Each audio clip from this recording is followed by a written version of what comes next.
اعوذ باللہ من الشیطان الرجیم بسم اللہ الرحمن الرحیم الحمد للہ رب العالمین والصلاة والسلام علی خیر خلقہ محمد وآلہ الطیبین الطاہرین واللعن الابدی علی اعدائہم اجمعین اما بعد فقال اللہ الحکیم بسم اللہ الرحمن الرحیم فاسألوا اہل الذکر ان کنتم لا تعلمون۔ محترم ناظرین و سامعین، یقیناً آپ خواتین و حضرات متوجہ ہیں اسلام میں اور خصوصاً مکتب تشیع میں قرآنی آیات اور محمد اور آل محمد کی مستند اور معتبر روایات میں دین کو سمجھنے کی بہت زیادہ تاکید کی گئی ہے، اور صرف یہ نہیں کہ دین کو سمجھنے کی تاکید کی گئی ہو، دین کو حاصل کرنے میں جو سستی برتے اس کی شدید مذمت کی گئی ہے۔ امام جعفر صادق علیہ السلام کی طرف ایک فرمان منسوب ہے، فرمایا کہ میرا اگر بس چلے تو اپنے ان چاہنے والوں کو تازیانوں کے ذریعے سزا دوں جو اپنے ضروری اور دینی اور فقہی مسائل کو حاصل نہیں کرتے۔ اور امیر المومنین علیہ السلام کو خیبر روانہ کرتے وقت رسول خدا نے فرمایا تھا، یا علیو لَأَن يَهْدِيَ اللَّهُ بِكَ رَجُلًا وَاحِدًا خَيْرٌ لَكَ مِمَّا طَلَعَتْ عَلَيْهِ الشَّمْسُ۔ اے علی، اگر اللہ تعالیٰ تیری کسی تقریر یا تحریر کے نتیجے میں ایک آدمی کو ہدایت دے، اس کا عقیدہ بگڑا ہوا ہو، اس کا عقیدہ ٹھیک کرے، فقہی مسائل سے وہ آگاہی نہیں رکھتا جس کی وجہ سے اس کی نماز باطل، روزہ باطل، نکاح باطل، طلاق باطل، حج باطل، تو وہ دنیا و ما فیہا سے وہ تیرے لیے بہتر ہے۔ اور امیر المومنین کا بھی فرمان ہے، اذا اراد اللہ بعبد خیرا فہمہ فی الدین۔ اللہ تعالیٰ جب اپنے کسی بندے کی بھلائی چاہتا ہے، ظاہر ہے اللہ سبھی کی بھلائی چاہتا ہے، تو اس کو دین سمجھنے کی اللہ تعالیٰ توفیق عطا فرماتا ہے۔ اور یہ بھی معصوم کی حدیث ہے کہ السؤال مفتاح العلم، سوال جو ہے وہ کنجی ہے، سوال کریں گے تو آپ کو وہ جواب ملے گا۔ تو مجھے افسوس سے یہ کہنا پڑتا ہے کہ ہمارا معاشرہ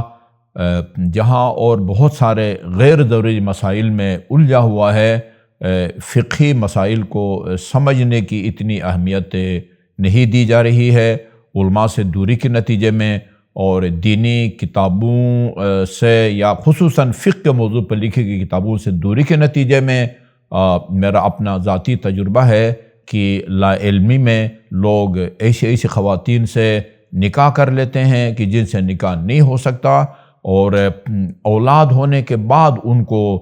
یہ پتہ چلتا ہے کہ یہ نکاح صحیح نہیں تھا، کیونکہ جس طلاق کی بنیاد پر یہ نکاح ہوا تھا وہ طلاق شرعی طور پر صحیح نہیں ہے۔ ہم اس کی تفصیلات میں بھی نہیں جا سکتے، لیکن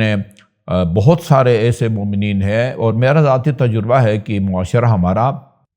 بے دین نہیں ہے، وہ سرکش نہیں ہے، وہ باغی نہیں ہے، لیکن معاشرے کے بہت سارے گناہ وہ لا علمی میں کے نتیجے میں سرزد ہوتے ہیں۔ اسی طرح تجارت اور کاروبار کے بارے میں معصوم کی حدیث ہے، التاجر فاجر ما لم یتفقہ۔ تاجر جب تک کہ تجارت سے متعلق فقہی مسائل سے آگاہی حاصل نہیں کر سکتا،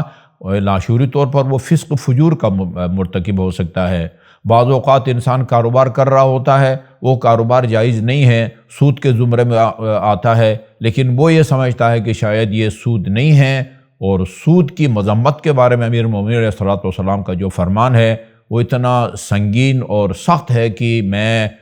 اس پیغام میں اس کو بیان بھی نہیں کر سکتا۔ تو لہٰذا جب تک فقہی مسائل سے آگاہی حاصل نہیں کریں گے، چاہے ان کا تعلق حج سے ہو یا نماز سے ہو، روزہ سے ہو، زکوٰۃ سے ہو، خصوصاً عقائد ہیں، عقائد ظاہر ہے، عقائد دین کی بنیاد کہلاتے ہیں۔ اصول دین جو ہیں توحید، عدل، نبوت، امامت، قیامت، ان کے صحیح تصور کے ساتھ اگر عبادات انجام دیں گے تو خود وہ اللہ تعالیٰ کی بارگاہ میں قبول ہے، اور اس کا اللہ تعالیٰ اپنے وعدے کے مطابق اجر عطا فرماتا ہے۔ اگر عقائد انسان کے خراب ہیں، ہو سکتا ہے عقیدہ اگر انسان کا ٹھیک ہو اور عمل کے میدان میں کوئی کوتاہی ہو، نماز کے بارے میں، روزہ کے بارے میں، یہ انسان کے مرنے کے بعد اس کے لواحقین و پسماندگان بھی اس کی طرف سے نمازیں پڑھوا سکتے ہیں، روزے رکھوا سکتے ہیں، حج کروا سکتے ہیں، خمس وغیرہ دے سکتے ہیں۔ لیکن خدا نخواستہ اگر انسان کا عقیدہ خراب ہے، بگڑا ہوا ہے، عقیدہ ایسی چیز نہیں ہے کہ انسان کے اس دنیا سے چلے جانے کے بعد لواحقین جو ہیں وہ اس کی طرف سے عقیدہ اس کی طرف سے قائم کریں تو اس کی جان چھوٹ جائے۔ عقیدہ انسان نے اپنی زندگی میں خود درست کرنا ہوتا ہے۔ عبادات، حقوق اللہ اور حقوق الناس تو آپ کے لواحقین اور پسماندگان آپ کی طرف سے ادا کر کے آپ کو اس عالم آخرت کے عذاب سے، بعض اوقات جہنم سے بچا سکتے ہیں۔ لیکن عقیدہ ایسی چیز ہے کہ آپ نے اپنی زندگی میں خود درست کرنا ہے۔ الحمدللہ یہ جو سسٹم ہے، یہ حجت الاسلام والمسلمین سید رشید الحسینی کا جو سسٹم ہے المجیب کے نام سے، الحمدللہ اس میں دنیا بھر سے آنے والے فقہی مسائل کے جوابات دیے جاتے ہیں، مستند علماء کرام کے ذریعے، عقائد کے حوالے سے اور خصوصاً عدل الہی کے حوالے سے لوگوں کے دلوں میں جو شکوک و شبہات پیدا ہوتے ہیں ان کے تسلی بخش جوابات دیے جاتے ہیں۔ اور میں سمجھتا ہوں کہ یہ سسٹم یا ایپ ایک نعمت جو ہے نا وہ غیر مترقبہ سے کم نہیں ہے۔ ہماری یہ ہم توقع رکھیں گے مومنین سے، اور تاکیداً یہ ہم عرض کریں گے کہ اس نعمت سے بھرپور فائدہ اٹھائیں اور قرآن کی آیت پر عمل کریں، فَاسْأَلُوا أَهْلَ الذِّكْرِ إِن كُنتُمْ لَا تَعْلَمُونَ۔ اور ظاہر ہے آج کے زمانے میں ہر کسی کے پاس اتنا ٹائم نہیں ہوتا کہ فقہ کی مختلف موضوع پر لکھی گئی فقہی کتابوں کا مطالعہ کرے۔ الحمدللہ موبائل